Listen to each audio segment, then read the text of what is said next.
There we are, mate. We are live. How are you doing, Basil?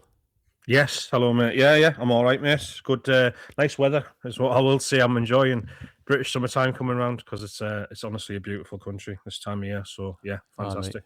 Yeah, enjoy all 3 weeks of it. Yeah, it definitely makes you feel better, doesn't it? Getting a It bit of sun on does. the old skin. It does. We're not used to Yeah. it, so yeah.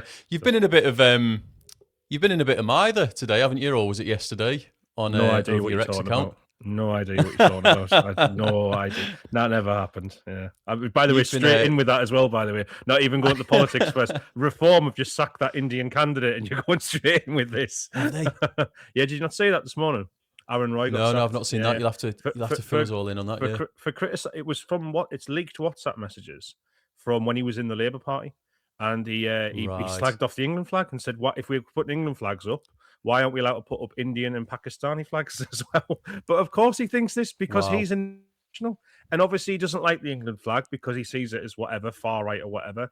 And the point is, Uh-huh. reforms gotten rid of him. But people are tired going, "Good, glad he's got rid of. He shouldn't be doing that." So, well, no, this happened before he joined Reform.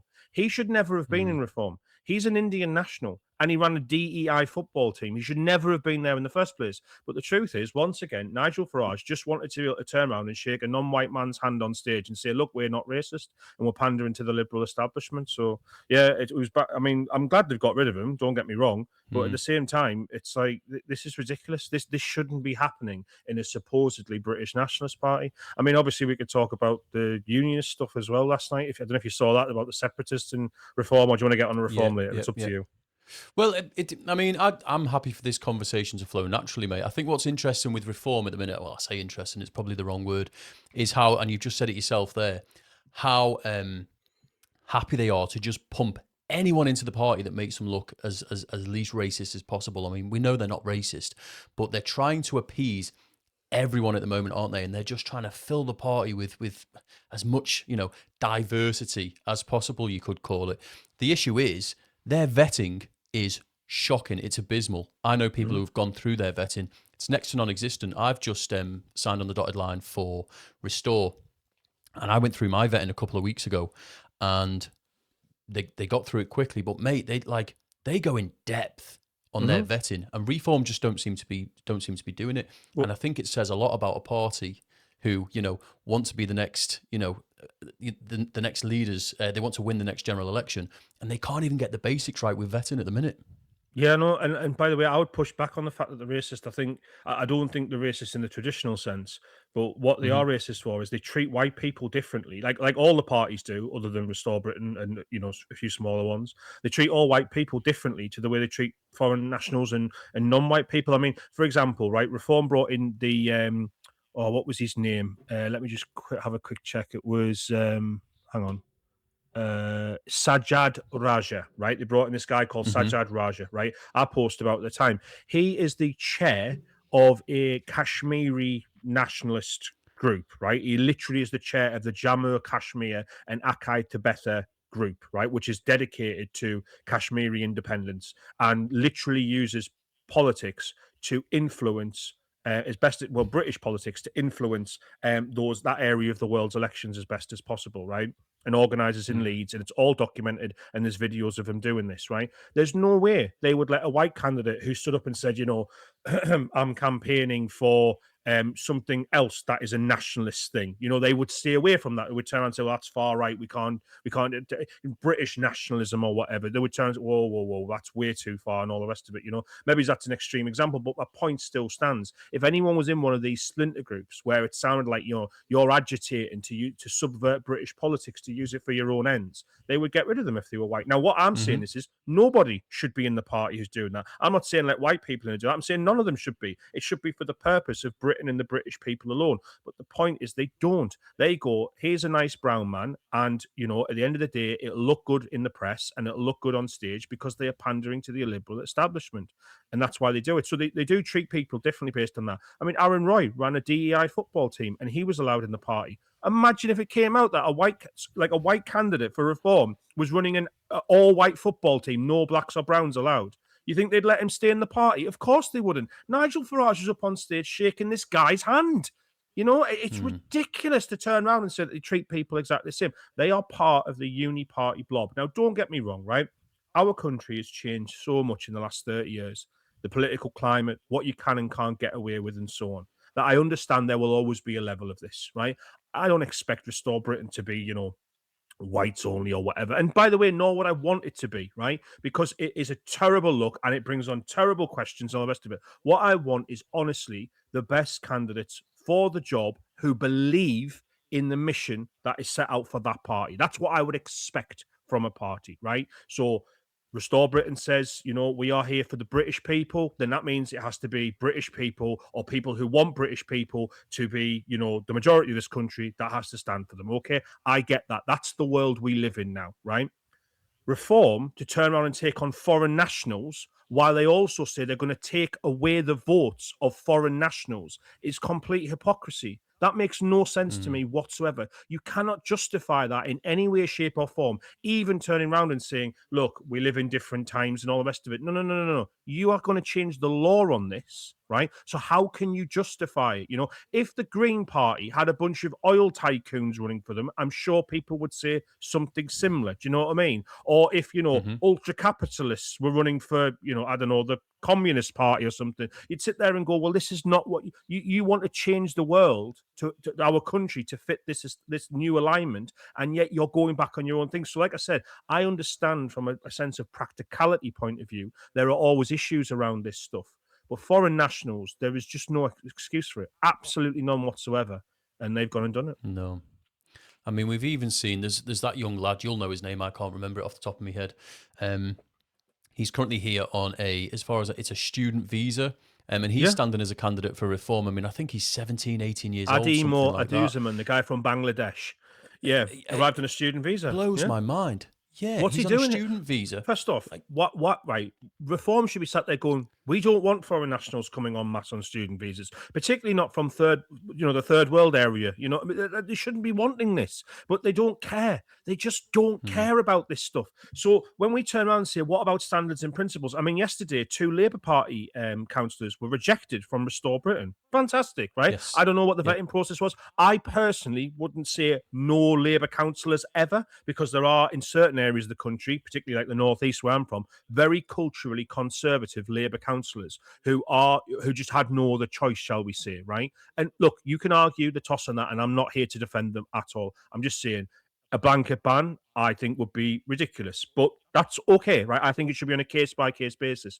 The point is, though, they failed that vetting and they turned around and said, no, absolutely not. That goes to show that Restore Britain aren't just about taking every single person they can find, right? And these people might be great people, but if Restore's decided, no, you voted on certain things that were, woke, DEI nonsense against the British people, whatever, you're not allowed in, fine. Fine by me, because there are an absolute avalanche of British patriots out there who want to see this country be changed. Yeah, they might not be polished and professional and have done the job for 20 years, but the truth is they do have standards, they do have good character, they do have morals, and they should be the ones that are put in places of power. The reason why we're in the position we're in is because we keep giving these jobs out to liberal establishment characters who may occasionally, say the correct thing. But the truth is, behind the scenes, they're okay with our own replacement and all the other crap that we've had to deal with in the last 20 odd years. So by Reform bringing these people in and putting them into positions of power, it gives me, I mean, I don't have much hope in Reform anyway, but you know what I mean? It's like it just adds to the pylon of the mountain of evidence that goes against them now. And you can turn around and point to this and go, well, why are you doing this? I mean, I'm sure you saw the video of the Indian councillor who arrived at someone's door the other day. She could barely speak English. Why are you doing this? She didn't know if she was a candidate or a councillor. She's on someone's ring doorbell saying, hi, I don't really speak English very well. Can we talk? Blah, blah, blah. And you sit there and go, listen, at best, you should be a tourist in this country. At best. You can't speak the language. You clearly haven't integrated. Obviously, if you're born here, why do you speak like? Obviously, she's not. You know what I mean? She's a foreigner. So mm, again, why are Reform doing this? But it turns out I think it's just numbers for them. They just go, we just need the numbers at any cost. We don't care who it is that's on it. And again, if you don't care, then why should we? mm. It's yeah. I saw that footage, that ring doorbell footage, And my first reaction, like everything now, when you look at something, you think, I can't believe this. I thought, is this AI? Like, is this not real? What's going on? She stood at that Ring doorbell. For anyone who's not seen it, I suggest you go and watch it. It's funny, but it's not. She stood there and she's like, "Hello, um, I'm reform counsellor," and she's literally got a guy behind her going, "No, you're a candidate. You're a candidate." And she's like, "Oh, So I'm candidate. I'm candidate." yeah, I mean, at the start of the video, she's the letterbox is at the bottom of the door. She's shouting through the letterbox because she can't get an yeah, answer on the door. Like I know. Yeah. it absolutely Beggars blew my belief. mind. It's embarrassing. It's Oh, embarrassing. And by the way, I mean, like I posted about Shekinah Khan. She literally did her introduction to reform speech to TikTok or Instagram or whatever it was. Did it in Urdu, hmm, and she sat there going, you know, da, ba, da, ba, da, ba, da, ba, Reform UK Council. Sorry, they made a campaign. didn't know you spoke Urdu. Durka Durka. No, they made her the head of the local branch. That's what they made her, and she's obviously going to be a candidate, and I'm sure she is at this election. And you just sit there and go, well, what do you stand for? What's the point of you? If you're just offering us the same crap we've had for the last 20 odd years, what is the point in voting for you? I mean, if we look at the policies, I mean, obviously they've tightened them up a little bit since Restore Britain got launched. By the way, it's so amazing how Restore Britain announced a policy. Then a few days later, Reform go, do you know what? We've always wanted to do this. And you go, right, okay. I mean, the other day was the one with the foreign visas, wasn't it? For the student loans for foreigners and the grants and so on. And Restore Britain announced it. 9 days later, the Reform Party announced, yeah, we were always planning to do that. Yeah, of course you were. So again, when it comes down to the way in which they've organised themselves, if they could be more liberal establishment, they would be.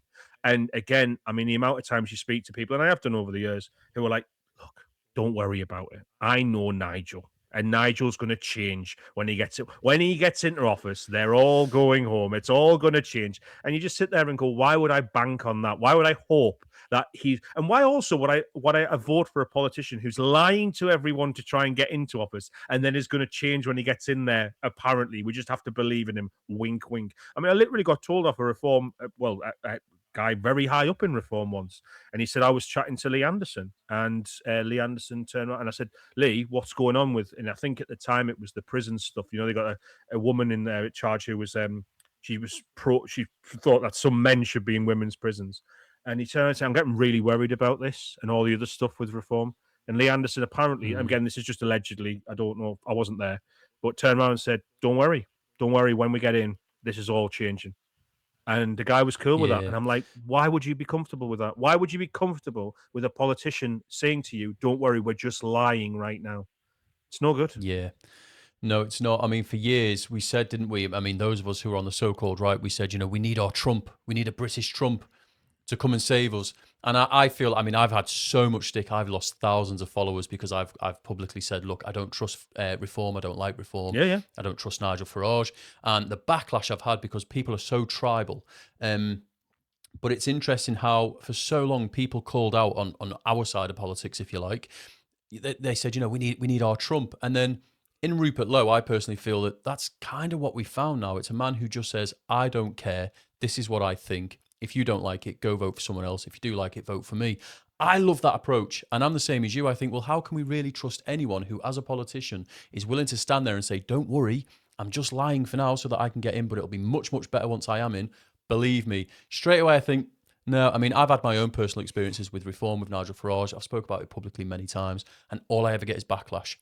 Mm-hmm. And all I'm speaking about is facts and my own personal opinions, my own conversations that I've had with Nigel and people within reform.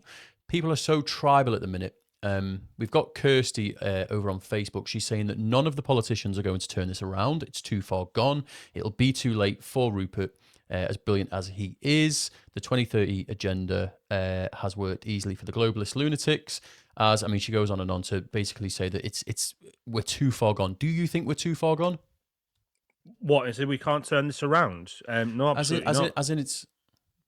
I like the answer. No, That's my thinking. No. At the end of the day, right? Look, we've got this gift that is democracy, right? So it has its weaknesses and it has its strengths, right? It's the least worst option, if you like, of how to run a country.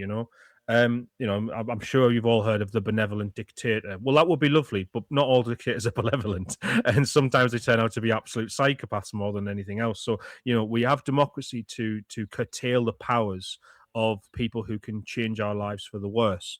Hmm. But part of that means we do have to have an informed populace, and we do have to take part, and we do have to show an interest. And unfortunately, what we have is a media that has completely zombified the population for the last 30 years, all in lockstep, agreeing on major issues that the public do not, like mass immigration.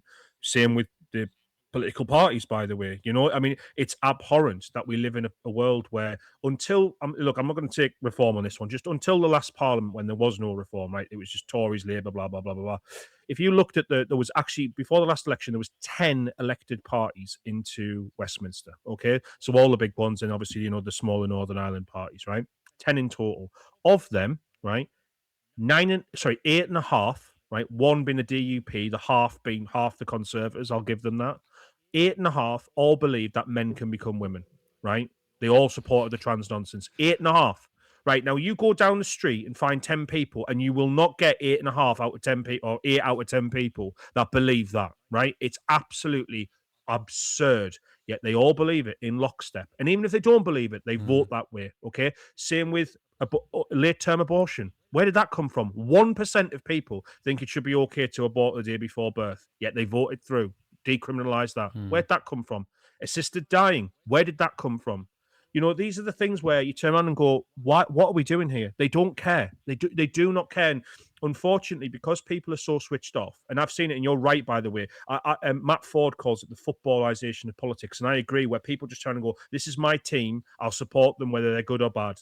It's terrible. It's absolutely terrible. And I've seen it in the Labour Party because, I live in the northeast of England where people have voted Labour forever. And the reason, and, under Boris Johnson, they kind of shifted to the Tories a little bit and said, we'll give them a go. And then sure enough, he betrayed them all and let more immigrants in and all the rest of it. But you go to reform, and like I say, reform, it's rude of me to call reform a cult. I sometimes do when I'm being flippant. But the truth is there are cultists within reform. And what I mean by that is it's people who, they believed one thing, and then Nigel Farage says another thing, and then they go, "Well, I believe that now." That's cult-like mentality. You know what I mean? You are allowed to change your mind, but when you see how quick and how many different issues it gets changed on, there are things that Reform do that if Labour did it, Reform supporters would be all over it. This is disgraceful, abhorrent, etc.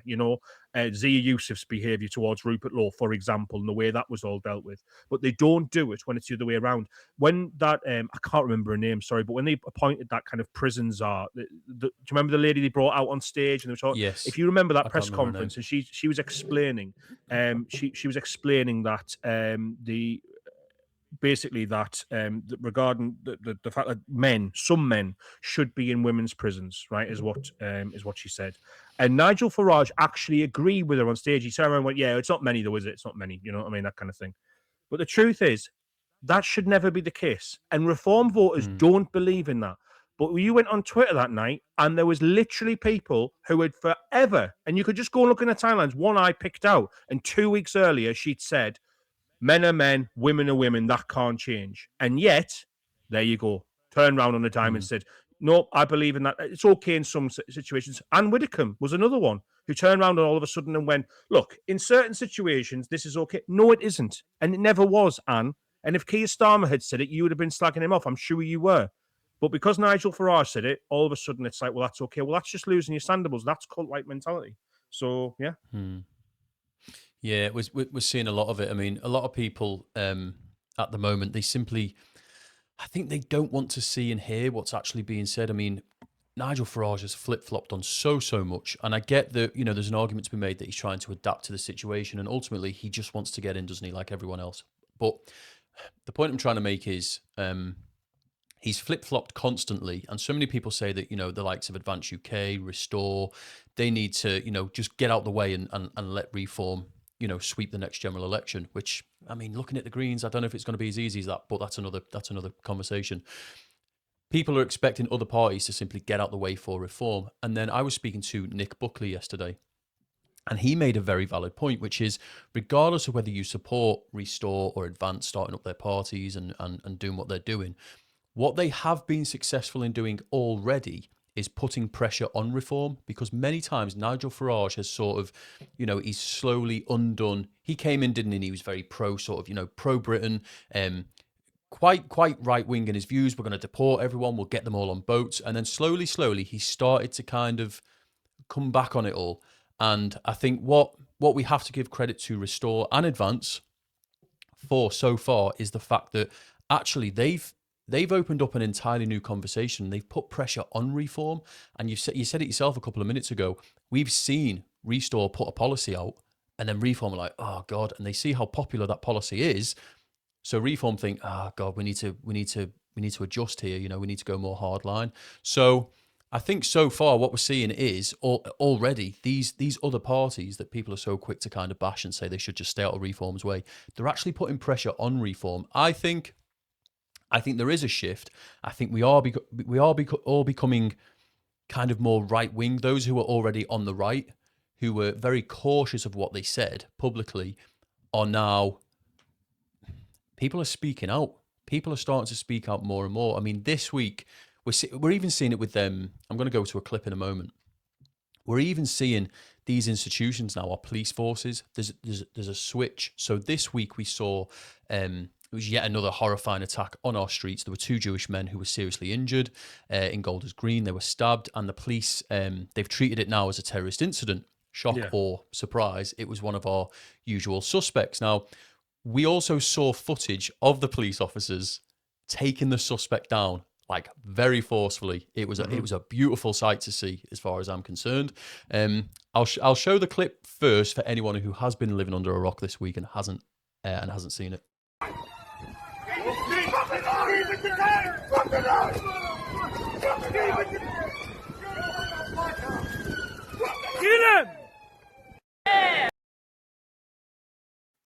Right, so anyone who's listening and not watching, what we've just seen is the knifeman on the ground, and the police have essentially got him on the floor, and they're just volleying him in the head to get him to let go of the knife. Now, I've watched it many times, thoroughly enjoyed it, but don't you think, Basil, I might be wrong here, I'm interested to know what you think, there's been a complete shift, because when we saw it at Manchester Airport, was it last year or the year before, there was public outrage instantly. Now, those police officers, I know the footage wasn't released straight away, they were attacked by the men in the airport, and the police responded. Armed police, although they've got a taser in this video, it's a firearm. The policy is, the standard operating procedures are, you keep your hands on your weapon and you use your feet to deal blows to the body, face, head, anywhere you can get your foot stuck in, basically. What I noticed was, this time around, mostly people have been very supportive of the police actions there that we've seen in the video. And even the Metropolitan Police, within an hour, 2 hours, came out publicly and made a statement and said, our officers are heroes. We fully support what they did.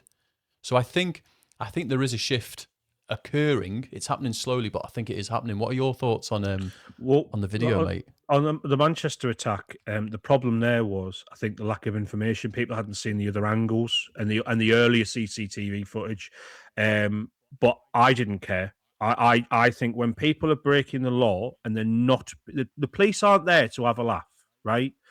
They are taking their lives, basically putting their lives on the line, right? You've got split seconds. I mean, obviously, it's worse in countries where guns are readily available, like in America. But the truth is, you can't take those risks, because at any moment you can be stabbed, right? Or someone else can attack you from the sidelines where you're not watching, or something like that. I mean, we saw what happened in Germany that time, where there was a crazy Islamist with a knife killing people.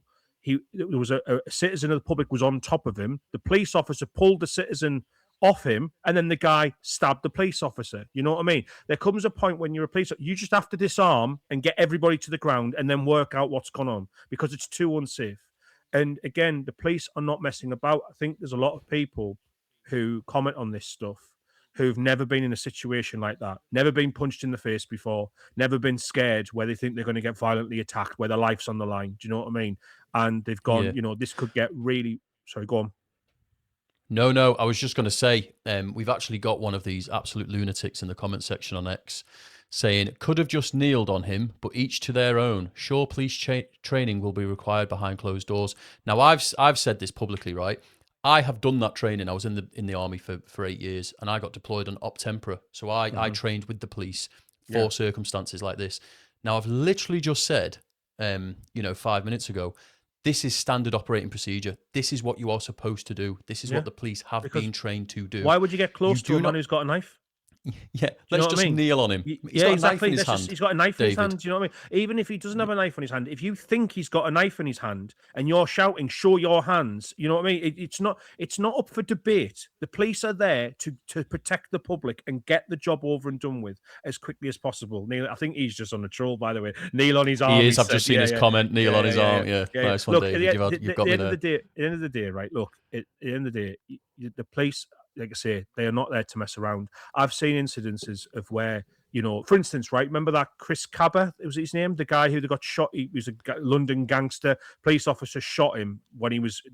Is it Chris Cabra? I'm sure that was his name. He was I a don't know. London gangster, got shot dead by the police, right? Yeah, it was, right. He got shot dead by the police. If you go and look at the clip, the police officer mounts, they've blocked his car.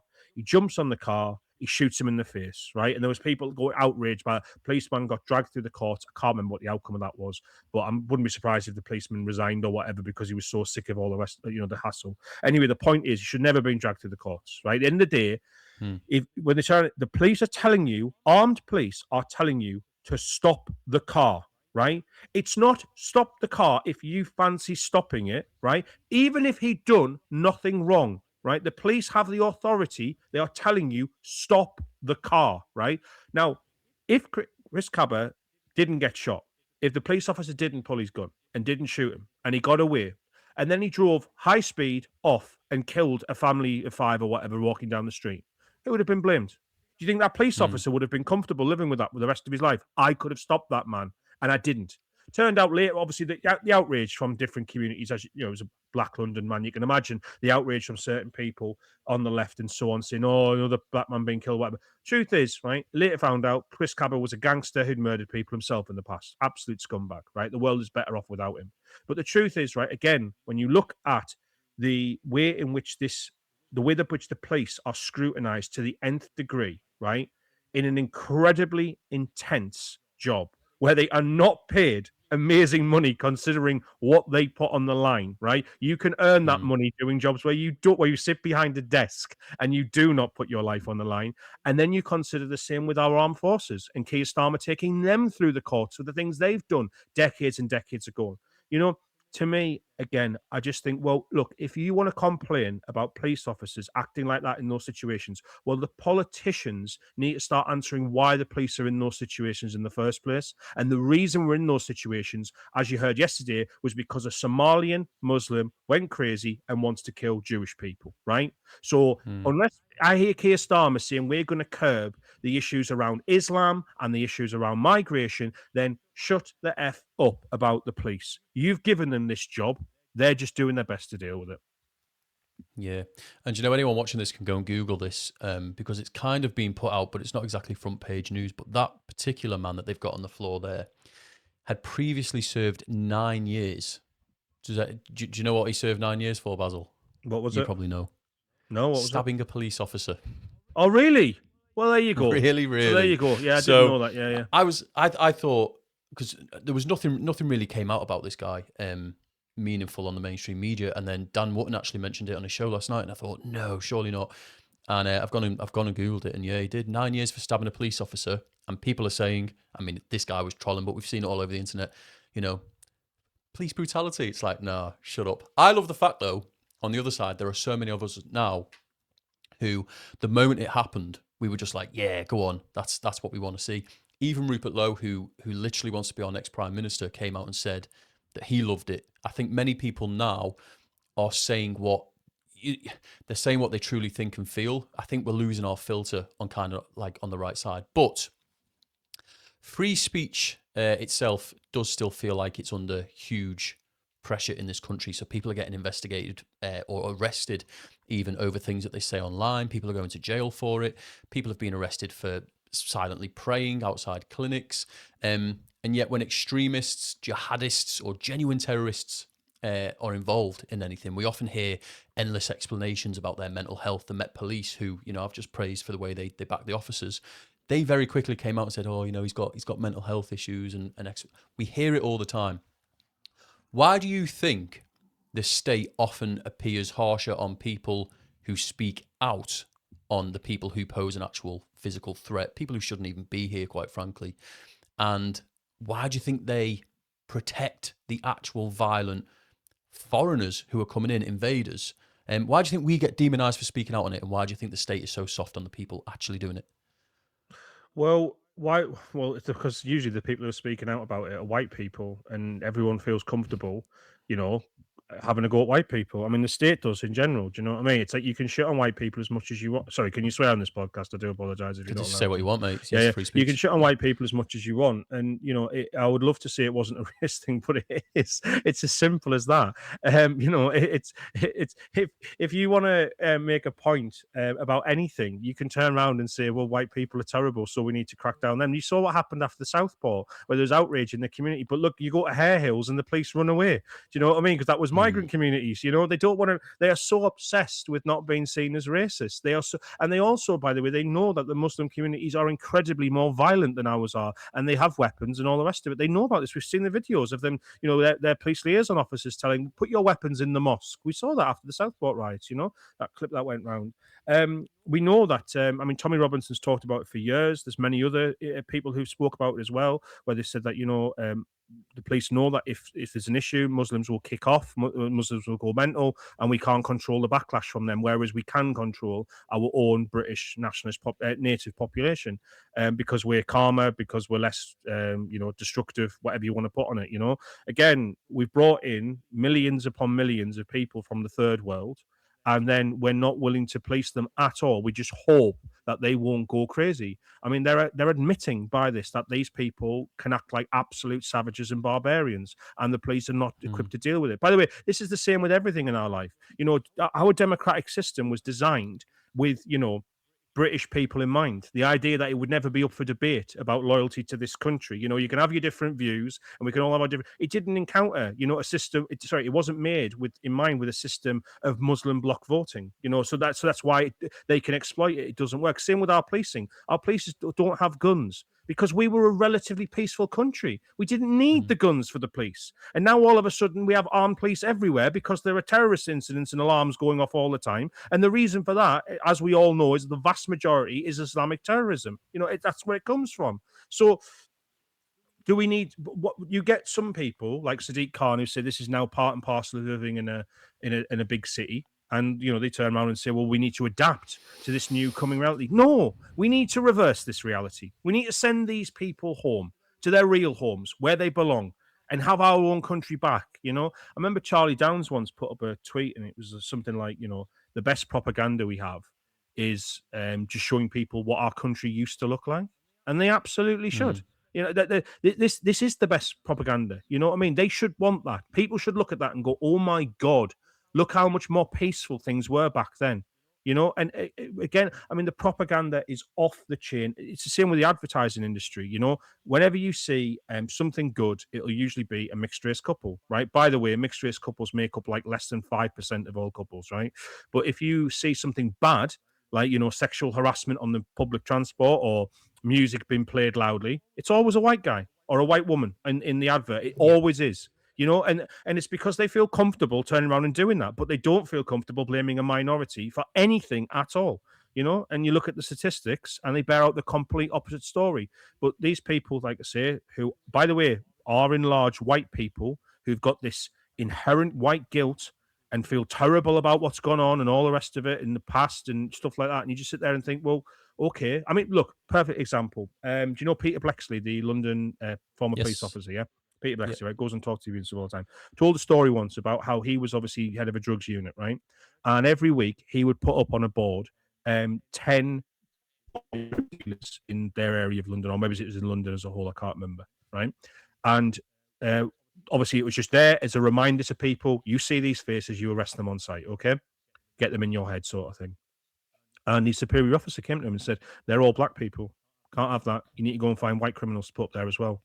You yeah, need to go and find white criminals to put up there as well. It's not who is the worst, it's who is the worst who is also white. We're not going to have mm, DEI criminal schemes. This is what they want. You know what I mean? It's pathetic, right?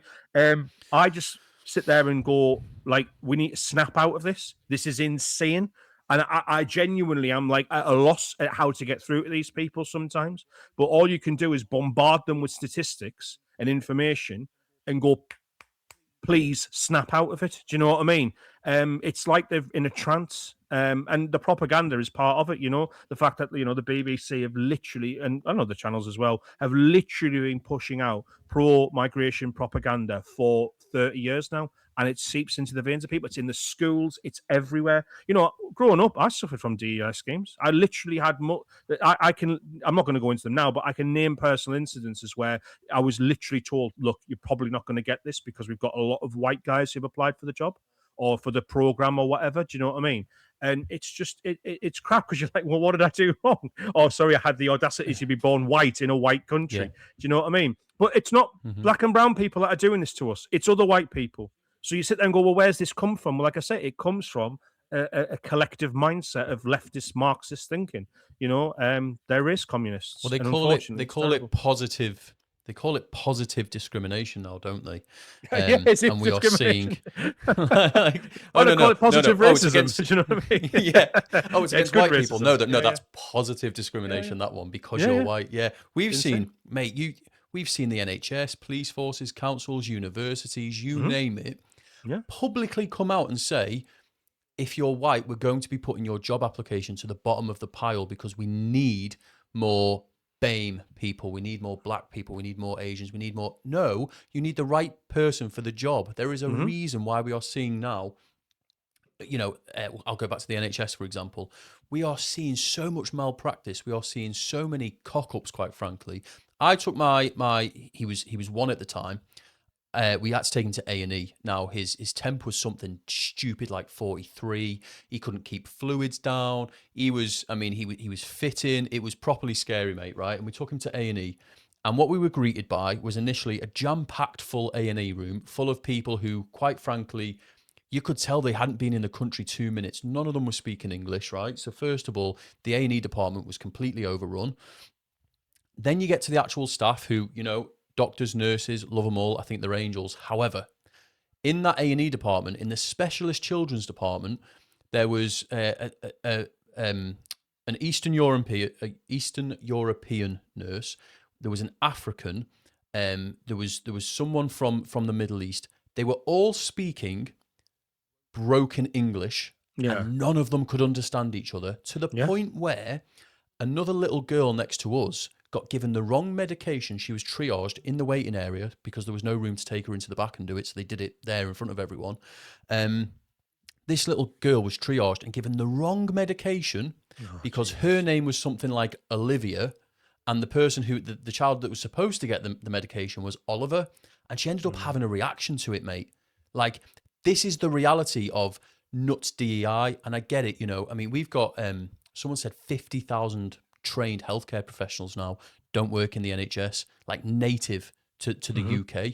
Don't work in the NHS because of the pressures they've been put under, the fact that they can't raise these concerns if there's if there just so happens to be a nurse from Africa who can't speak basic English. It's like they can't raise it, so they take themselves out of it. There's a myriad of reasons why they've done it, but we're also seeing it in like pilots now, like people who are flying passenger jets. Or they've lowered the test scores now. So the pass mark, they've had to lower it because, and I don't care, I've had trouble for this before. They are bringing in Somalians, Africans, Iraqis, people from all over the world who come from, don't care, lower IQ countries. They simply can't cut the mustard. So what do? They lower the score required to pass the test, and now and it's a mess. It is an absolute mess. Disaster, and it ends in people losing their lives. And I mean, we've seen this in multiple different areas. One of the most disgusting ones, obviously, is Oxford and Cambridge University. Universities across the country are guilty of it, and where they lower the entry result scores to get into their universities for people who are non-white. Now, again, this is not just racism. This is racism against children, right? You are literally telling children that we are judging you based upon the color of your skin. It's disgusting beyond belief. And again, they're allowed to do it, and they get to say, "Oh, we're the good people," because race communism has taken over everything. It's properly scary. I mean, I'll move on to the next bit, mate. But We've obviously off the back of what's just happened in Golders Green, we've the UK terror threat level has now been raised from substantial to severe, which means that an attack is considered highly likely. Which I mean, yeah. What do you think the public reaction would be? And I know we've got to be sort of careful in what we say here. What do you think the public reaction would be if we saw another Southport or 7/7 bombings? Do you think civil unrest would be likely? I would love to say, well, look, I've got to be careful what I say because obviously you're getting into legally Yeah, of course, difficult of course, of territory, course. encouraging violence on the streets. But the truth is, right, I genuinely worry about the British native population and their reaction to stuff like this because I've seen it happen too many times where nothing happens. Um, so, for example, I thought after Lee Rigby things would change. Nothing changed. I thought after the Manchester Arena bombing everything would change.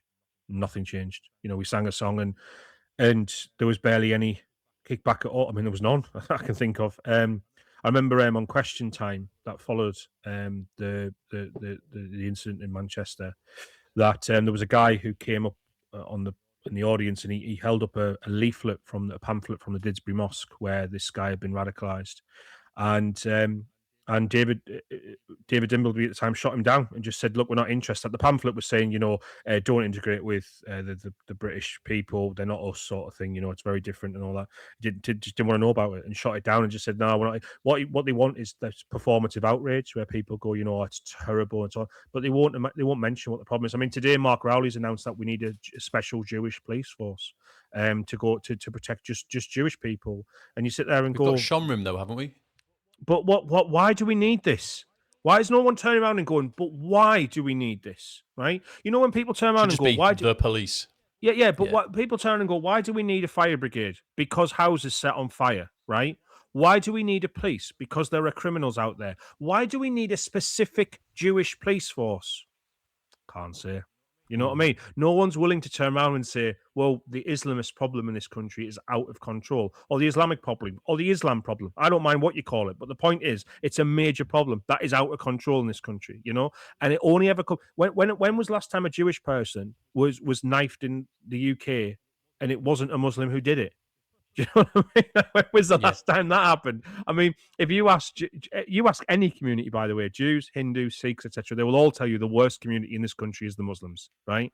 And by the way, you ask British native population, they're turning around to that too, right? So again, no one wants to address the problem, right? They just want to turn around and say we are patching up the solution. This house is, if the United Kingdom is a house, it is creaking at the seams. It is flooded with migrants who we don't know who these people are. We don't know what problems they're causing and so on. Our services are stretched bare thin. And I'm not talking about buses and public transport and the NHS. That's a given. I'm talking about the security services. I'm saying that they can't effectively control and look after the people of this country because they literally do not have the numbers of people required to maintain this level of population. When you go and look at Well, these 95% of crime goes unsolved now. there you 95%. go. You look at who you alluded to earlier as low IQ countries. Trump calls them shithole countries, right? There is a reason they are shithole countries, right? And it's not because of the deserts. Do you know what I mean? It's not because Iraq is a shithole country. It has plenty of oil, right? And there are other countries with less oil that are thriving that have got the same kind of scenery that Iraq does. You know what I mean? And it's not because of colonization either. There are many former colonies of the United Kingdom and other empires that are doing absolutely fantastic right now. We could talk about them, Singapore, Canada, Australia, blah, blah, blah, blah, blah. It's the people, right? The people, you go and look, right, at every single Western country where there is a Somalian community, right? You will find the Somalians are top of the benefits ranking and the fraudster ranking. You go and look at where there's an Albanian community in any Western country, and you will find they are running criminal gangs everywhere. Do you know what I mean? You go and look at Chinese or Japanese communities in the Western countries, and you will find they are low crime and they will open up restaurants. Do you know what I mean? It's this the people go there, and they same with British people. Wherever you'll find them, they spend lots of money and get drunk all the time. Do you know? This is the thing, right? We don't change. We just go to other places and act the same way, right? So bearing that in mind, right, we're not all the same. We need to start taking radical, sweeping action. And by the way, this is why, likes of Restore Britain have announced red list countries where they're just going to say, right, no one can come from those countries. No one. Love it. No visas. And it needs to be done. It needs to be done. But what also needs to be done is we need to get rid of millions that are already here that should not be here, and some of them are reform candidates. Yeah, I think we need to be realistic because a lot of people, again, I've had backlash for saying this. I think a lot of people assume that regardless of whoever wins the next general election, whether it be Reform, Restore, whoever, these deportations aren't going to happen overnight. I think we've got a good 5 to 10 very uncomfortable years ahead of us. I don't know if you'd agree with that, but that's where I'm at. I mean, just the longer than legislation, that. the laws. Yeah, I Do mean, you reckon? things are going to get worse before they get better. Obviously, with 3 years, Yeah. 3 and a bit years away from the next general election, things are going to get worse before they get better. That's Well, just what a worries? fact. Go on. Yeah, sorry. What Oh, sorry. worries me is as I'm the same as you. I do not want civil war. I don't want civil unrest. I never want violence on the streets. What worries me is, let's say, for example, Reform or Restore or whichever right party wins the next general election, you're going to have a lot of very upset lefties. You're going to have a lot of very upset migrants Narinda who Kaur are going to kick furious. off. Yeah, Narinda Kaur. Oh God, she's the scariest out of all of them. It's so that gives us the potential for it to kick off. But then on the flip side, quite a lot of people who are in the political know have said, well, actually, they think that the Greens have got a very real chance of being a threat. Now, Sorry, I politically, think you if mean? that happens, yeah. No I chance think at all. I think well, I'm hoping so, mate.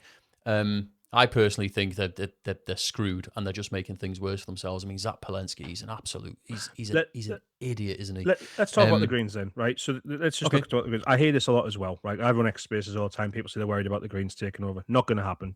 2 reasons why. One, the way our political system works, the Greens stack up.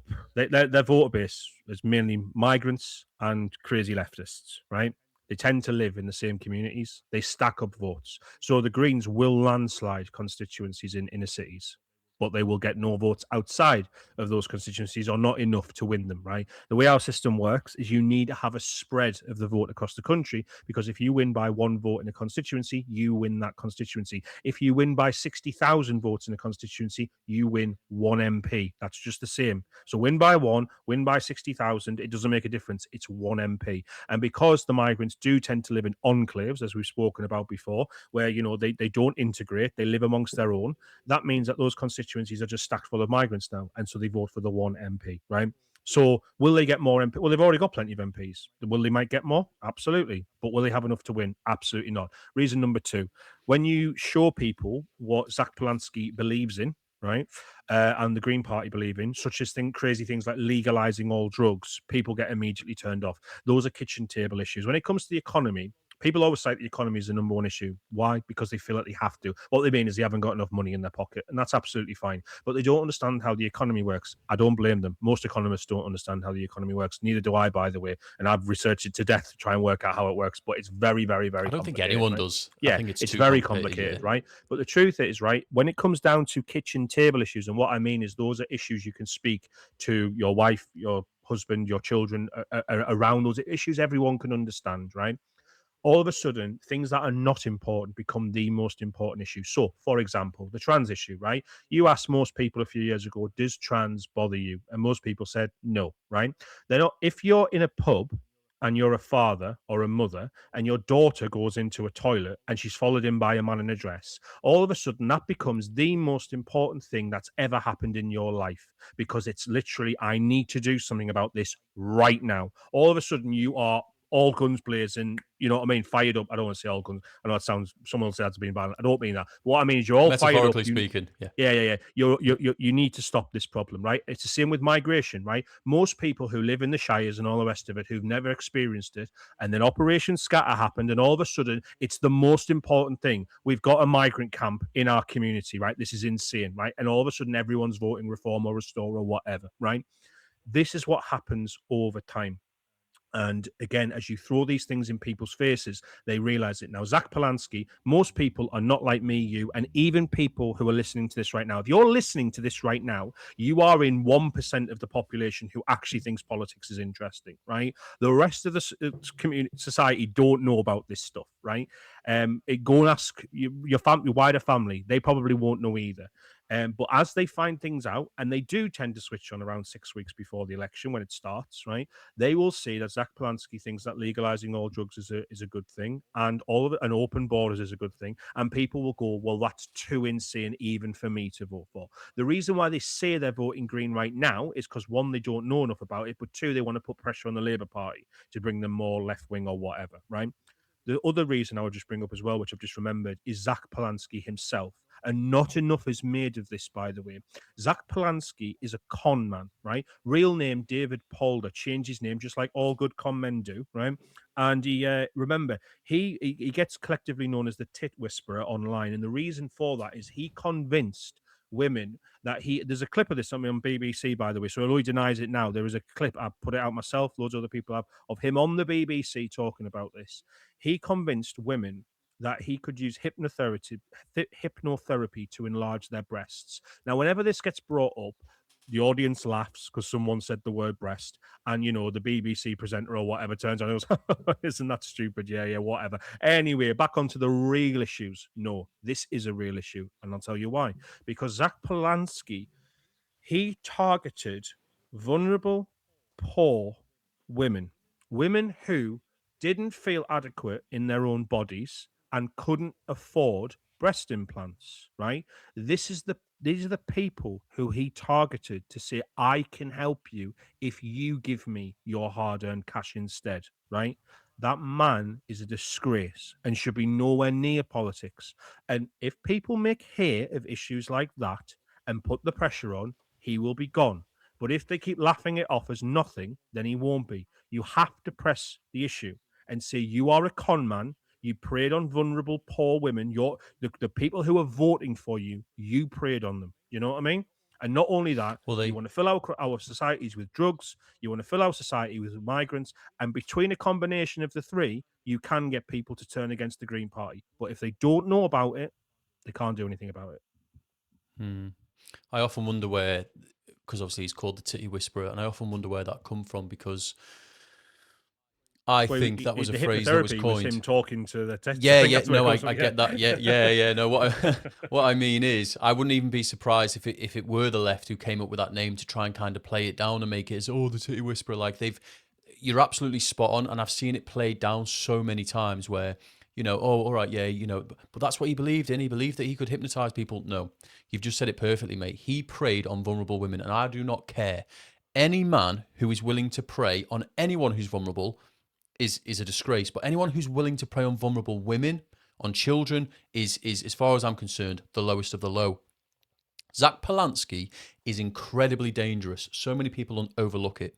He's just been seen. I think it was a week or two ago, saying that we need to build a society where the right, what was it, don't exist. It was something along those lines. We need to build a society without the people on the right. Now, the way he said it, yeah, it's open to interpretation.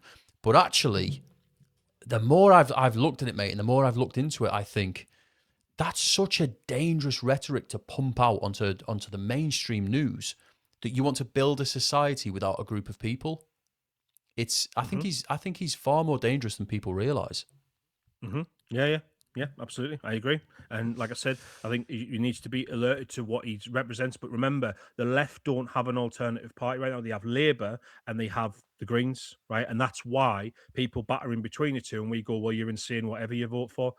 These people have just a fundamentally different view of the world to us. I used to be in the Labour Party when I was younger. I've met these people. I know what they think like, and they genuinely they're not evil per se. They genuinely believe in different things to us because they've been fed a different diet of information.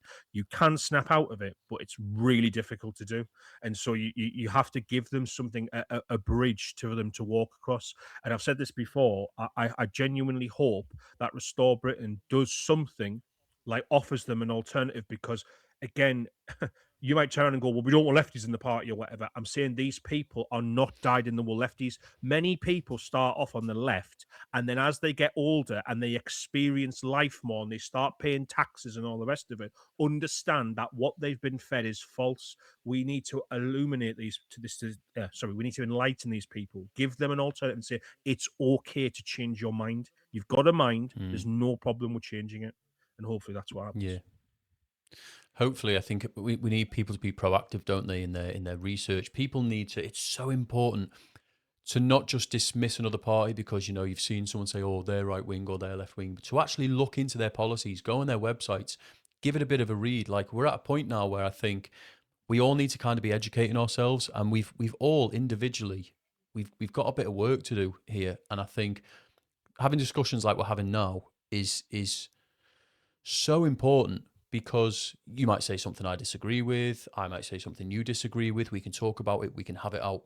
I want to move on to what we've just seen in Crewe. Now, for anyone who's unaware, 500 police officers have just raided what was essentially an Islamic cult where they ran. They were torturing people. There was enforced marriage, slavery, um, sex slavery.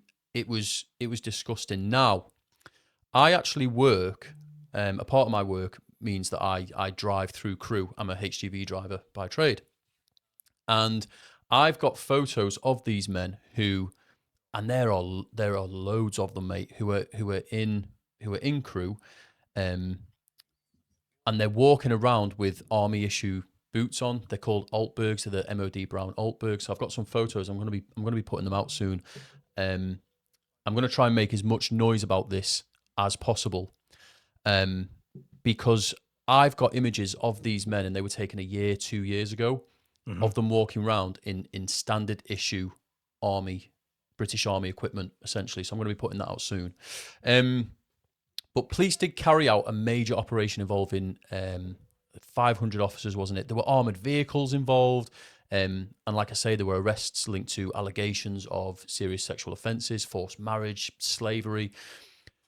When a case requires that level of policing, what do you think it tells you about the scale of the problem? And do you think the public are still being protected from the full reality of what's happening? Or do you think people in these communities are over? Do you think they're choosing to look away? Because I saw it and I was just driving through Crewe as part of my job.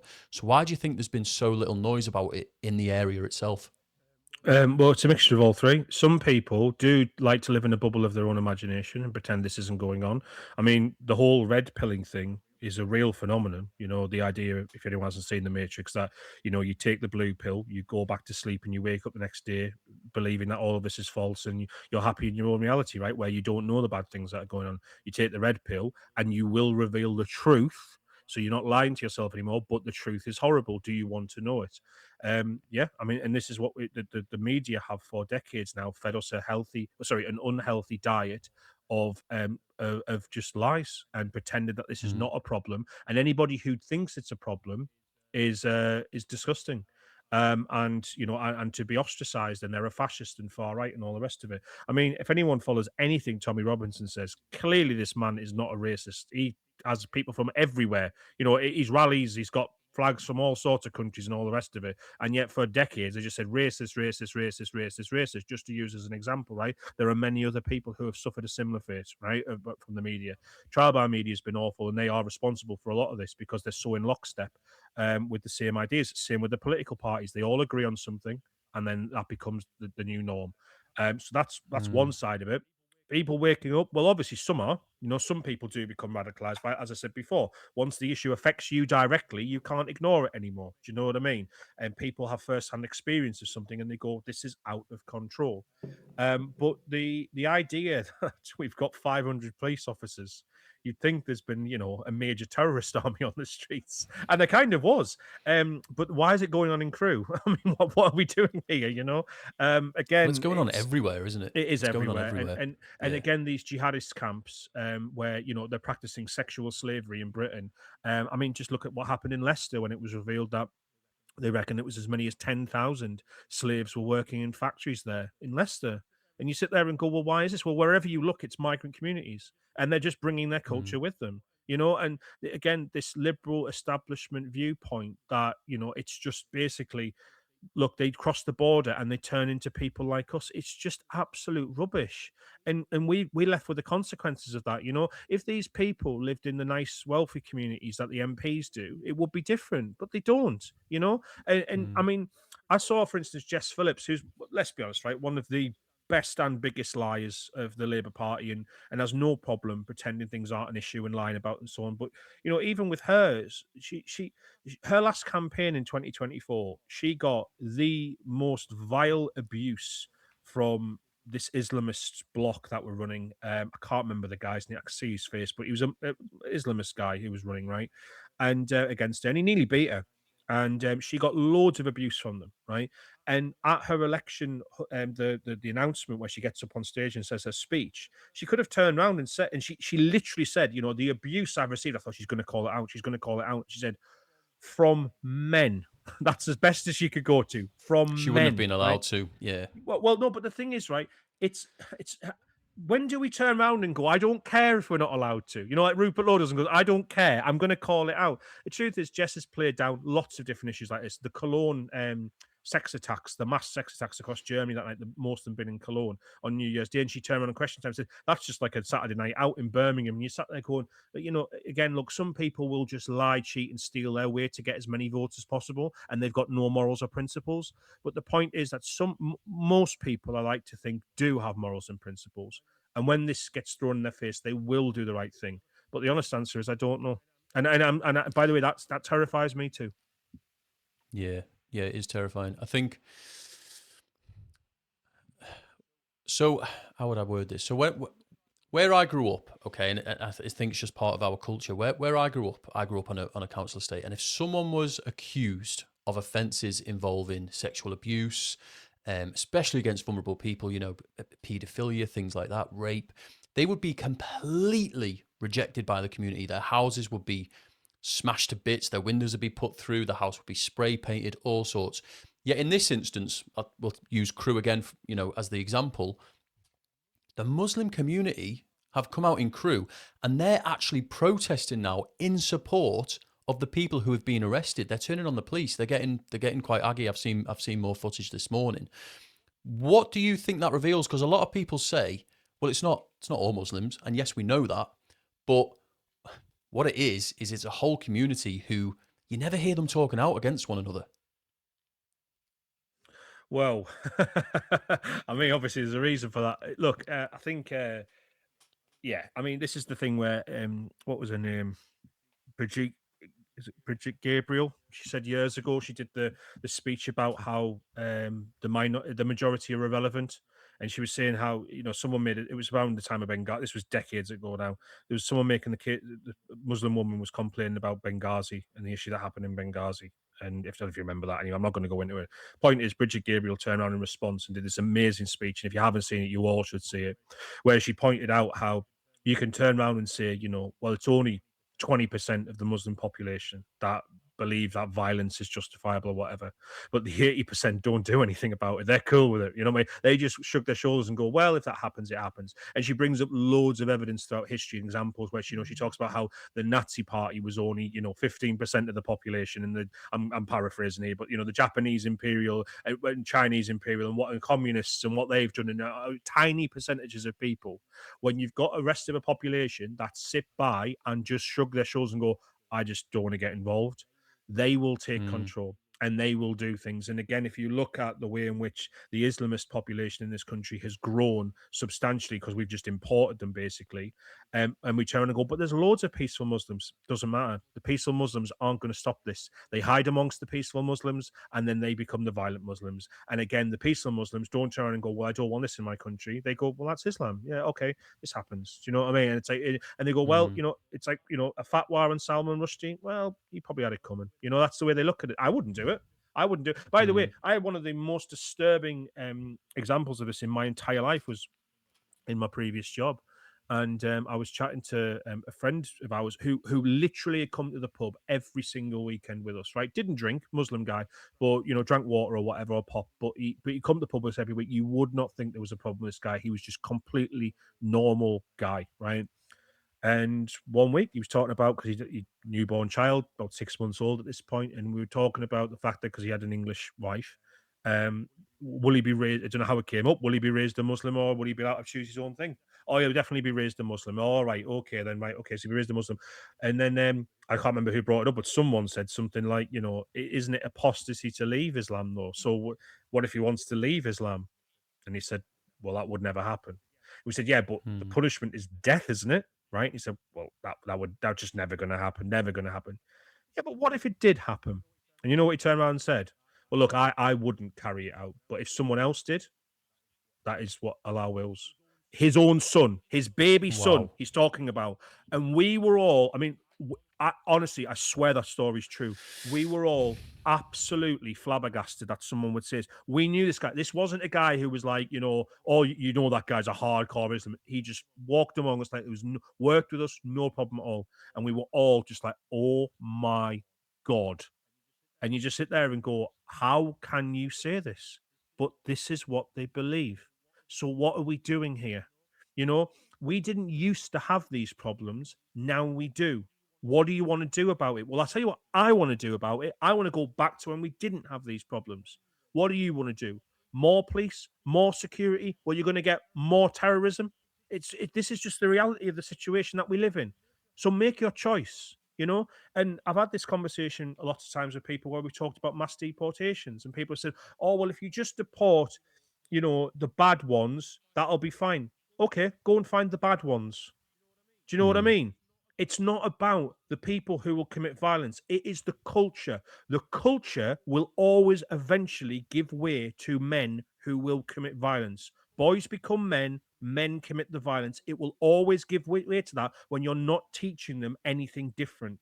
And that's just a fact. So, what are we going to do about it? And the Mm. answer usually is, well, I don't want to say. But there you go. It's tough, isn't it? Because I think many of us know what is coming. Obviously, we Mhm. can't allude to it too much publicly online. We know what's coming. And in the back of my mind, I'm going to try and phrase this very, very carefully. I I I struggle. I think it's. We all know what we're talking about here. I think it's going to happen at some point anyway. And I don't think, and I'm part of Restore, I fully support them. I don't think just a new political party coming in, regardless of who it is going to fix these problems. I don't think activism is going to fix these problems. I don't think just having a conversation. I think there's going to be. I don't really. I'm trying to say it without saying it. Do you know what I'm saying? I think people understand the point I'm trying to get to here. It's. I think when we were discussing civil war, civil unrest, etc. before.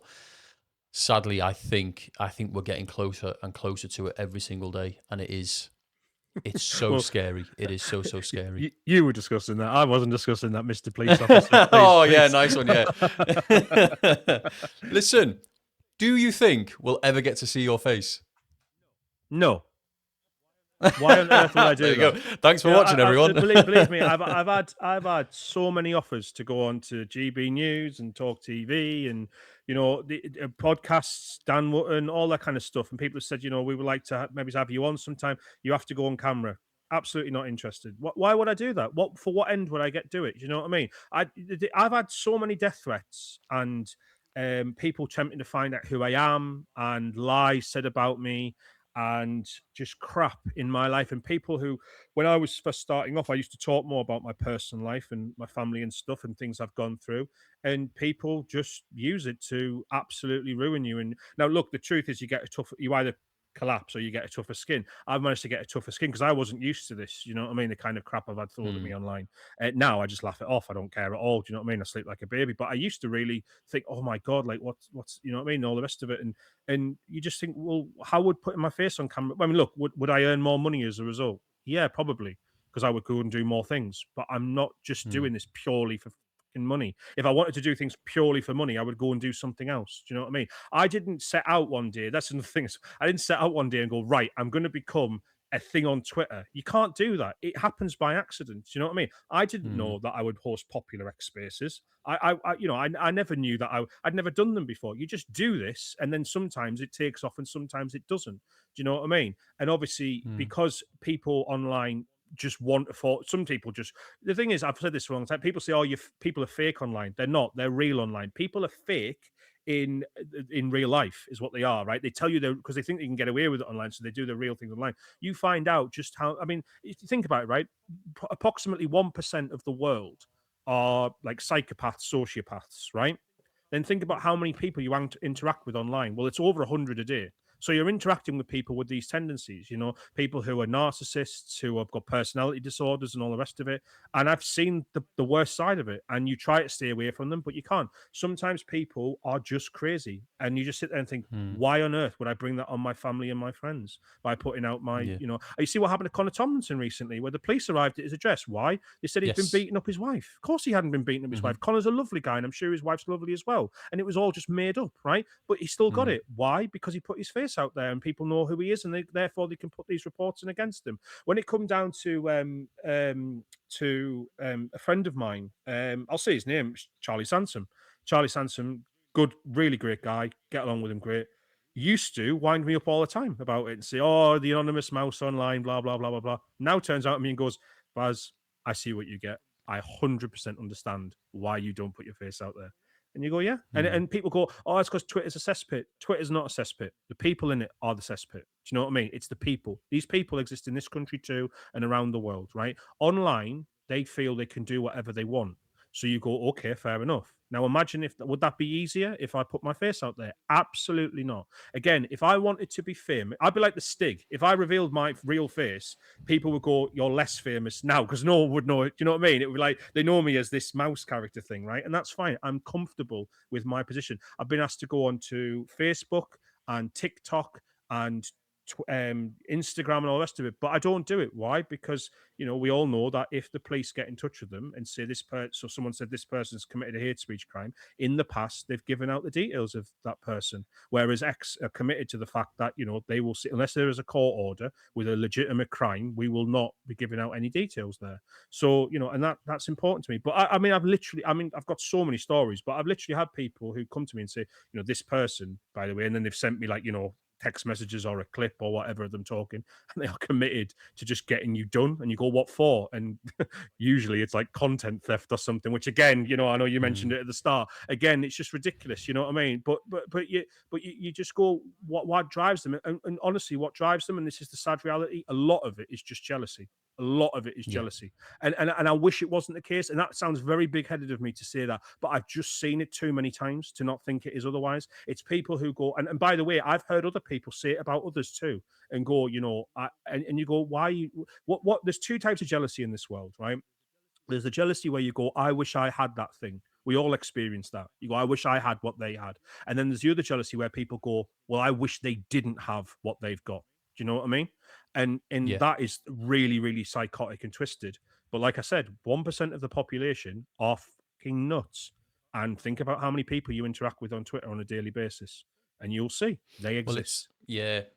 I mean, I've trained in psychology, so yes, you're right. The thing is that in the real world, yes, it's between 1% and 5%. They say are people who are part of like the dark triad type. So So I'm downplaying it. It's what's actually as high as 5. it's as high as 5. I personally believe it's even higher. Most Right. most Well, most people who are it's probably a that scale, isn't way, it? Some people are more than others. You know what I yeah, mean? So yeah. yeah. But the terrible thing is, you can get a perfectly. There's been loads of studies on this. A perfectly well-adjusted, nice person who they're a teacher. They love their job. They're perfectly professional. They're nice. They're lovely to everyone in the real world. Well-rounded. But they change when they get on the internet, Yeah, yeah, and yeah. It's power, right? people have got this. Yeah, people have got the switch, and I'm the same as you. Like when I first started, mate, I was like, "Oh my god, what's going on here?" My address got doxed. We had to move. So why would I ended put up my losing. face out there? I Exactly, know. right? It's I ended horrendous, up. right? Yeah, yeah. Yeah, I ended up losing. I lost work. I went to pick my son up from nursery one day, and they were like, "You've been reported to prevent. You can't leave with him." Like he was one Yeah. and a half So years old. why would There's anyone do there's this? Exactly. yeah. So do you know what? And I think it says a lot because the point I was trying to make a moment ago, but all over the place sometimes. My brain goes faster than my mouth. Is that being online can bring out the worst in people, but being anonymous online brings out the very worst in people. And I think it Absolutely. says a lot about you that you choose to remain anonymous. You are anonymous, and yet you still stand by your courage, your convictions, and you're fair with people. If people are all right with you, you tend to be all right with them. If they're not all right with you, then Yeah, look, I'm you're not. not all right with them. I'm So not acting like I'm perfect or a professional, right? I stumbled into this gig, right? I didn't mean to be. Like I say, I've met loads of people who wanted to collaborate with me on stuff, right? And you'll find that a lot of people turn out, and anyone who turns out and says, "I want to be a social media influencer," it's just like a politician. I want to be a politician. Probably the wrong person to do that, yeah, right? You stumble into it because you have a talent of some sort. Mine, I guess, is the X Spaces thing. People do seem to like those, right? But again, or they like my content or whatever. I don't know. But you're the a point is, fantastic speaker. thank Fantastic, you. honestly. But the This has point gone is that there's so there's quick. some people who just aren't. Their minds aren't adjusted for social media. There are people, and I've spoken. And by the way, these are not people I fell out with. These are often friends sometimes, and I've had to just give them a little bit of a reality check. There's some people who look at like follow accounts, and they think that follow accounts mean something. They're like, well, they're like your friends or how popular you are. It's like, no, I follow people who I don't like. If I died tomorrow, 99% of those people would not care less, right? They don't follow Mm. me for me. They follow me because I put the news out there, right? Or because they just like having a go at me or whatever. Do you know what I mean? That's just the way it is. This means nothing, right? Your friends, your family, people in real life, that's what means something. X Spaces communities, right? People put way too much credit on them as well. They're tiny. Go and have a look at how many people speak in an X Space. The best X Spaces over a few hours, you'll get maybe on politics anyway, you'll get maybe 1,000 to a few thousand people. I mean, my best ever was Rupert Law, and I think that got to maybe about 20,000. But you've got to remember the vast majority of them are like 1,000 to a few thousand people, the good ones, right? Other than that, Mm. there'll be a few hundred if you're lucky, right? And you look at posts, they can get millions of views. But X Spaces are communities where you get to know people and people talk and all the rest of it. And you can call that a community, right? But people put thing on them and say, oh, well, this was said in an X Space, therefore this matters. No, it doesn't. And most posts don't matter on social media anyway. It's here today, gone tomorrow. People put way, way, way too much emphasis on this. This is why you get people. I was doing a space a few weeks ago which had just randomly had really high big speakers in. Kelly J. King came in. There was people from the Lotus Eaters in there. There's just randomly just loads of people arrived, right? And it wasn't planned or anything. And we were chatting. Colin Tomlinson was there. I was meant to be interviewing him, and then loads of people arrived. And we were talking about this. And someone brought up the fact that they were saying why Restore Britain needs to stop posting the same things over and over again. And I was saying that's because it's not for you. So when people post, they're saying it's because you're online all the time. So you see all the news. Vast majority of people are not terminally online like us. We're the weird Mm. ones, right? They log in for maybe half an hour a day at best, right? At best. And that's not all in one go. That'll be like they scroll for 5 minutes, they put the phone away. They scroll for 5 minutes, blah, blah, blah. So they're doing it to try and catch them. And you've got to remember, what is this for? I mean, it's a fantastic tool, right? It's a fantastic tool that you can do amazing things with. But as I always say with everything in life, things are never as good as what they seem, and things are never as bad as what they seem. So just don't take it as seriously. But by the way, me seeing that will enrage some people. Do you know what I mean? It's just the way it is. I always cite the worst one I ever got was this is my early days on X. I put a post up saying good morning, and someone replied, "It's not good. It's middle of the night, asshole." Right? And obviously they were American, right? And you just like you can't please everybody. Do you know what I mean? It's just the way it is. So yeah, again, I don't care. I mean, I do get people turn and go, "Have you seen how many people have blocked you, Basil?" And I'm like, "Good." They obviously don't like my content. That's fine. I don't watch the Mm. BBC. It's the same thing. Do you know what I mean? It's the same thing. You don't have to watch everything that goes on. You don't have to like everything that goes on. You are allowed to block and mute and move on with your life. And I wish they would. It's the people who turn around and go, I absolutely hate you. And yet I listen and watch every single thing you do. And I just go, when you get on your deathbed in years to come, are you going to sit there and go, I'm glad I spent so much time, obsessing over someone I don't like? Move on. There are lots of other Yeah. things out there you can do. Yeah, I mean, the past couple of days, it's really ramped up recently. I don't know what's going on, but maybe it is just me being an asshole. But so many people have inboxed me, or they've been in my comment sections. I'm not that big on X. I think I've got like 40,000 followers, something like that on Facebook. It's I think it's about 600,000 Mate, by the overall. way, that's So I massive. get By the way, That's massive. The way, Vast majority of people have less than like 2,000 followers. Like I don't know what the stats are, but go and look. You'll be in like the top 5% of users without a doubt. yeah, yeah. Well, it just started with me. Just one day, I thought I need to say something. I can't not say something about what's going on in this country, and I did, and it just took off. I've had so many comments and messages the past couple of days from people saying you need to take that post down. I don't like that. I put one up last night because our threat level's just gone up, and I put one out, and the amount of comments and messages I got from people saying you're going to worry people. You need to take that down. It's like, if you don't like what I say, if you don't Yeah. like my content, you can leave. It's a social media account. It's not that serious. It's not a jail cell. Mate, Like, you're free to go whenever you listen, want. no People one take it minds. so seriously, man.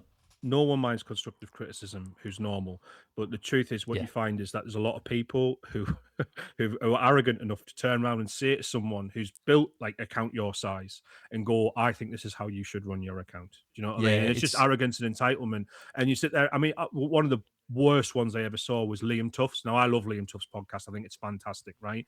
And he put something out about people telling me to basically, he's been getting harassment with people saying you shouldn't have this person on your podcast, you should have these people on your podcast. And I just put underneath, I was like, Liam, I love it's hilarious to watch people who, the audacity of them to turn around and say, I've never built anything, I've never done anything, but I'm going to tell you how you should do something, and you built yeah. that. Do you know what I mean? Do I go into a business and turn around and say, excuse me, Mr. Businessman or Mr. Businesswoman, this is how I think you should be running your business? No, of course I don't.